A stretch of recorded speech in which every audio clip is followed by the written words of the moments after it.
ہو ہلکا یاراں تو بریشم کی طرح نرم، رزم حق و باطل ہو تو فولاد ہے۔ زمانے میں سب سے زیادہ جو گناہ پڑے گا وہ آنکھ کا گناہ پڑے گا، نامحرموں پر نگاہ حرام کا گناہ پڑ جائے گا۔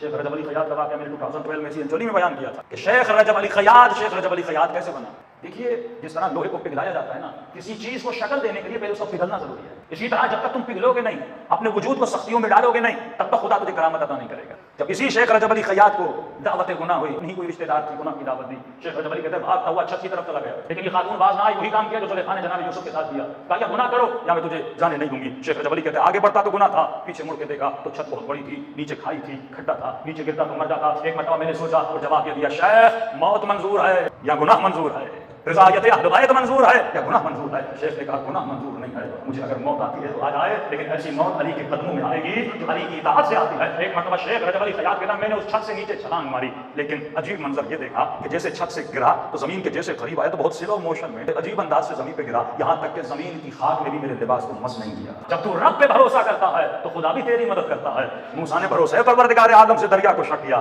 نوح نے بھروسے پروردگار عالم پہ اس نوح کی کشتی بھور سے نکلی، بھروسے پروردگار عالم تھا کہ یوسف بادشاہی پہ پہنچا، بھروسے پروردگار عالم تھا کہ آج امام حسین کا نام بقا پر باقی ہے۔ یہ بھروسہ جب انسان کرتا ہے تو انسان کی زندگی آباد ہو جاتی ہے۔ لیکن شیخ رجب علی خیاط کہتا ہے جب گناہ کی دلدل سے نکلا اور اللہ نے مجھے بچایا، میں نے کہا جلدی مسجد جاؤں 2 رکعت نماز شکرانہ پڑھ دوں کہ خدا تیرا شکر ہے تو نے گناہ سے بھی بچایا، تو نے میری زندگی کو بھی بخشش دیا ہے۔ کہ اب جیسے مسجد میں گیا 2 رکعت نماز شکرانہ ادا کی۔ شیخ کہتا ہے نمازیں تو پہلے بھی پڑھی تھی، لیکن اب جو نماز پڑھ رہا تھا اس کا عالم کوئی اور تھا، اس کی لذت کوئی اور تھی، اس کی معرفت کوئی اور تھی۔ جب رکوع میں جاتا تو دل نہ کرے کہ رکوع کو چھوڑوں، جب سجدے میں جاتا تو دل نہ کرے کہ سجدہ ختم ہو جائے، بس دل ایسا مضطرب ہوا آنسو ہی آنسو آتے رہے۔ بس کہتا ہے وہ نماز ایسی تھی کہ اس دن کے بعد میں عاشق نماز بن چکا تھا۔